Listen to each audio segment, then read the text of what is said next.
Welcome, ladies and gentlemen. In this video I'm going to be doing a couple different things. I just put it all in one video, but first off we're going to look at how to select a chain for your Stihl chainsaw.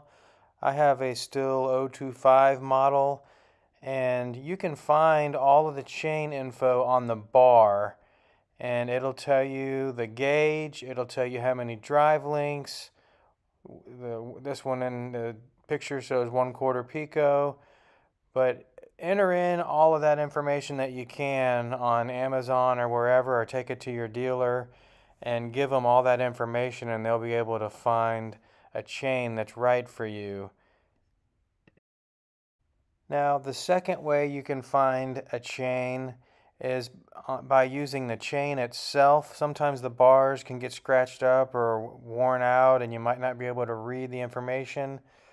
But if you look at the chain on the links, you'll see numbers, and right on the raker is a number, and there's a code, and this is the Stihl numbers. Like, so mine is a 2, and it's a 325 pitch, and I'm pretty sure that was what mine was. Yeah, mine's a 325.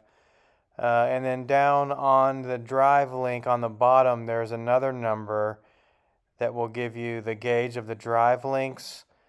And then I guess you would have to basically, you could count the number of drive links if you can't find that, or whatever, physically just count them.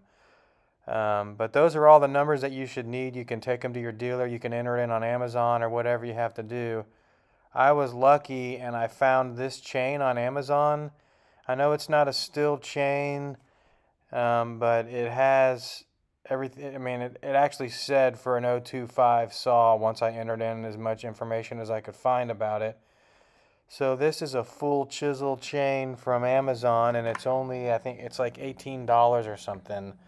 And I'm afraid if I go into my local dealer, a Stihl shop, and try to find a chain for this saw that they don't make anymore in the 90s or whatever, that, you know, the chains could be $25, $30 plus for one chain. So I went ahead and bought one of these while it was on Amazon, and it's available and it's there, and it's full chisel.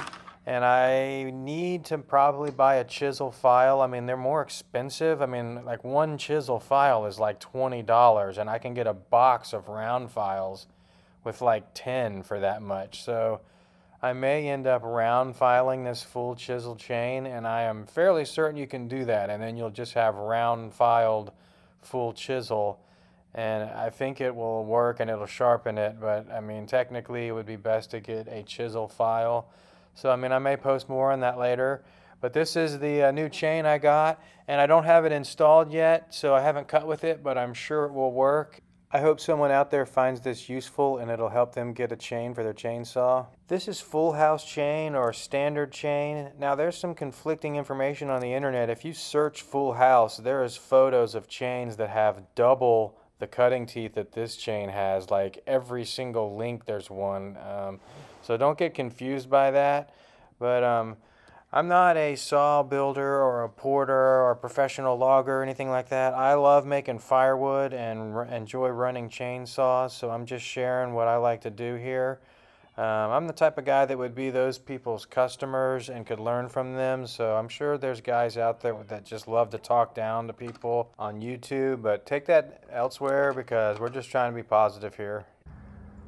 Moving right along from the chain talk, I hope that was useful. This is just a piece of cedar that I've been eyeing out there that I'm going to cut up and make kindling out of for next year. So I just use my handsaw and hack this thing off, and I'll do another video on making kindling, but I'm going to just cut this up into little 8-inch pieces and make kindling out of it. But now let's look at some other trees. This is a massive hedge apple, or an Osage Orange tree. I mean, it's hard to tell how big that is, but that's a pretty old tree. And I think, like I said in the other video, all of these are males because there is no apples anywhere, and they all have thorns, and they're all hedge or Osage Orange, but there's no hedge apples. So somebody must have cut all the females out a long time ago, and all that's left is males. But here's another one that's pretty big, and it's just broke in half and fallen over. And this is a cherry tree. There's few cherries back here, quite a few, but they're all still alive, and they're leaning like this and hung up in the canopy. I mean, even if you wanted to try to get that one out, it wouldn't fall, and it would be a big, I mean, you'd have to do a bunch of work trying to pull it down with a rope and cut it into sections and everything, but it's fallen over in this damp soil. Here we have a dead standing something that is too rotten to cut down, but I just took a picture of it. Well, the peckers have been on that one. I don't know if you can see, but it would have been good. I came out here today with intentions of just getting some cedar to make kindling out of, and I ended up walking around and finding this hedge tree, and it goes up about 20 feet there and then snaps in half and is hanging, and that whole section is dead. So what the heck, man, I figure I'm going to get some exercise and cut that thing down. There's good firewood right there, so I went ahead and got my saw and started cutting.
Okay, so this is all the Osage Orange that I just cut.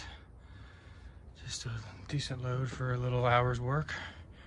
And I'm gonna do some moisture tests on this. That one piece is about as close to the stump as you can get. So it's pretty wet. See the one on the left.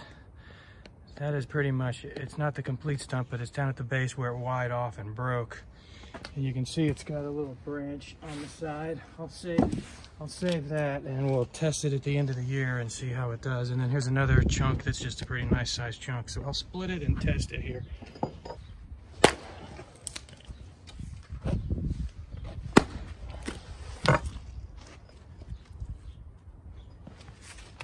Got to swing harder than I thought. Trying to baby it.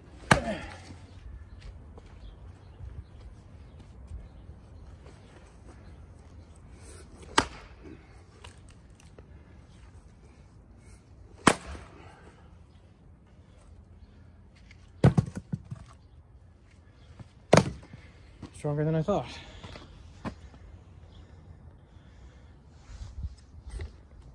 Okay, so here we go with the moisture test, and this piece was a lot wetter than I thought it was. I mean, it must have been cracked because it's like holding rainwater. It's been raining.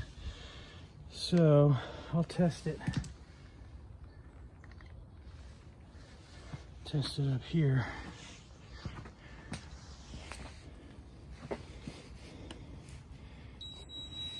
That's reading 19. Put it where it's wet. 23.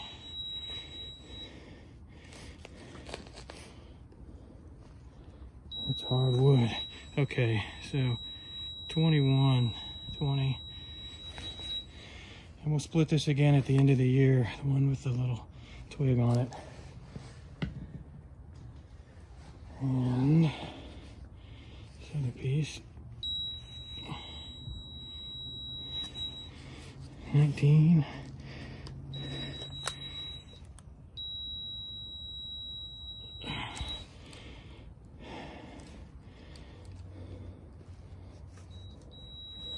Yeah, it's about 19.